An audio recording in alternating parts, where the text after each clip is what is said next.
মধ্যপ্রাচ্যের দেশ ইরান কেন হঠাৎ অগ্নিগর্ভ পরিস্থিতির মুখোমুখি হলো?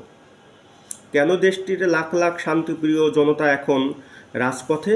কেন বিক্ষোভ ছড়িয়ে পড়ল রাজধানী তেহরান সহ দেশটির প্রায় 1.5 শতাধিক শহরে?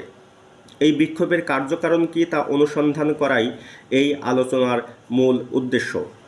1979 সালে রাজতন্ত্রের অবসান ঘটিয়ে দেশটিতে ইসলামিক প্রজাতন্ত্র বা ধর্মভিত্তিক শাসন ব্যবস্থা কার্যকর হয়। এই ধর্মভিত্তিক শাসন ব্যবস্থার মূলে রয়েছেন ইরানের সর্বোচ্চ ধর্মীয় নেতা আয়াতুল্লাহ আলী খামেনি।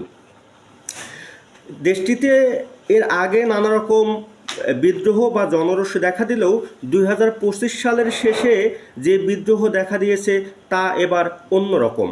এর কার্যকারণ আসলে দেশটির অভ্যন্তরে নিহিত, কারণ মার্কিন চাপ, আমদানি বাণিজ্য কমে যাওয়া, ডলারের বিপরীতে স্থানীয় রিয়ালের মান কমে যাওয়া।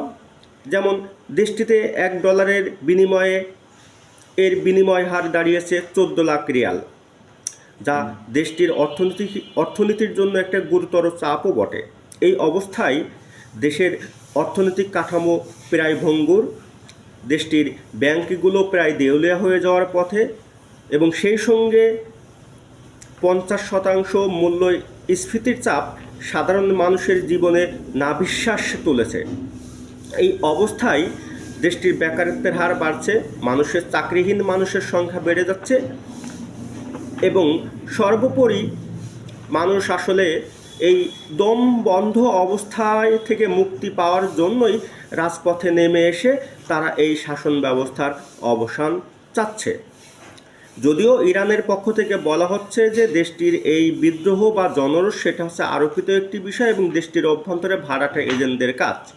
ইরান এই অভিযোগের তীরে তুলেছে মার্কিন যুক্তরাষ্ট্রের দিকে। সম্প্রতি মার্কিন প্রেসিডেন্ট ডোনাল্ড ট্রাম্প হুঁশিয়ারি উচ্চারণ করেছে যে ইরান যদি দমনপীড়ন অব্যাহত রাখে তাহলে সামরিক হস্তক্ষেপ করতেও মার্কিন প্রশাসন দ্বিধা করবে না।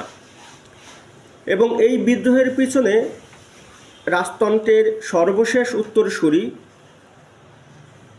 আহমেদ শাহ পাহলভীর ছেলে রেজা শাহ পাহলভীকে দায়ী করা হচ্ছে। এখন প্রশ্ন উঠছে যে মার্কিন চোখ কেন ইরানের দিকে? এর একটু আলোচনাটা আমরা করি। সেটা হলো যে আমরা দেখেছি যে ভেনেজুয়েলার প্রেসিডেন্ট নিকোলাস মাদুরোকে আটক করে ধরে নিয়ে যাওয়ার পরে দেশটির যে খনিজ সম্পদ আছে, বিশেষ করে তেল সম্পদ, তা দখলে নেওয়ার ঘোষণা প্রকাশ্যে দিয়েছেন মার্কিন প্রেসিডেন্ট ট্রাম্প। ইরানে পরিমাণিত তেল মজুত আছে 134 বিলিয়ন ব্যারেল। এর সঙ্গে সঙ্গে দেশটিতে বিপুল পরিমাণ প্রাকৃতিক গ্যাসের মজুত আছে, যা রাশিয়ার সঙ্গে পাল্লা দিয়ে ইরান এই গ্যাস সম্পদ মজুদ এবং এই গ্যাস বাণিজ্যে প্রায় দ্বিতীয় অবস্থানে রয়েছে। মার্কিন প্রশাসন, বিশেষ করে প্রেসিডেন্ট ডোনাল্ড ট্রাম্প, তার শকুন চোখ ফেলেছেন ইরানের দিকে। এর উদ্দেশ্য হচ্ছে ভেনেজুয়েলার খনিজ সম্পদ দখলের মতোই ইরানের প্রাকৃতিক সম্পদ দখলে নেওয়া। এখন ইরান আসলে শেষ পর্যন্ত পারবে কি না, বা ইরান তার এই যে অভ্যন্তরীণ সংকট সেটা কিভাবে মোকাবেলা করবে সেটি দেখার বিষয়।